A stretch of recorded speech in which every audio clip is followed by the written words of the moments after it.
Hey campers, this is Jack. I just want to show off this 2025 RedHawk by Jayco. This is a 22C Class C motorhome on an E350 chassis.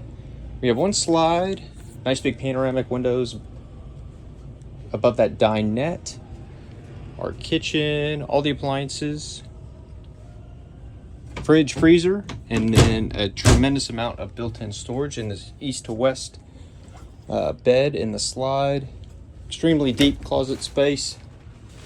Of course, corner bathroom, upgraded accordion shower curtain,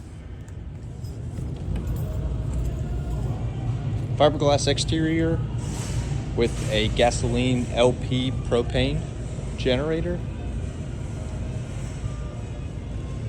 Nice little wraparound.